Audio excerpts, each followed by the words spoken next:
ఎన్నికలకు ముందు చేసే ఉపన్యాసాలకు నియంత్రణ ఉండదు. ఎన్నికల్లో ఉపన్యాసాల్లో నియంత్రణ ఉండాలి, లేకపోతే ఈసీ జోక్యం చేసుకుంటుంది. హంతకులు అది ఇది అంటే ఇంతకుముందు నరేంద్ర మోడీని గనక మృత్యుబేహారి అంటూ సోనియా గాంధీ చేసిన దానికి ఆవిడ క్షమాపణ చెప్పాల్సి వచ్చింది. ఎన్నికల సంఘం నోటీసులు ఇచ్చి తర్వాత అట్లాంటివి ఉంటాయి. ఇప్పుడు చంద్రబాబు గారు మాట్లాడుతున్నటువంటి మాటలకి ఈసీ తాజా నోటీస్ ఇచ్చింది. బహిరంగ సభలో మీరు చేస్తున్న ప్రసంగాలు ఎన్నికల ప్రవర్తన నియమావళికి వ్యతిరేకంగా ఉన్నాయి, వీటి మీద 48 గంటల వివరణ ఇవ్వనట్టు ప్రతిపక్ష నేత చంద్రబాబు బుధవారం రాష్ట్ర ప్రధాన ఎన్నికల అధికారి ముఖేష్ కుమార్ మీనా నోటీసులు జారీ చేశారు. ఎమ్మిగనూరు, మార్కాపురం, బాపట్లలో చంద్రబాబు చేసిన ప్రసంగాల మీద వైఎస్ఆర్సీపీ నెల 1వ తేదీన రాష్ట్ర ఎన్నికల సంఘానికి ఫిర్యాదు చేసింది.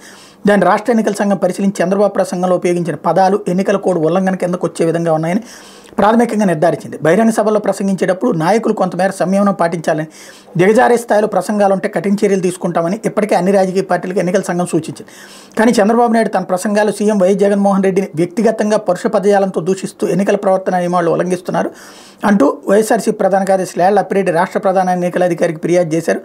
ఆ ఫిర్యాదును సీఈఓ పరిశీలించి చంద్రబాబుకు నోటీసులు జారీ చేశారు.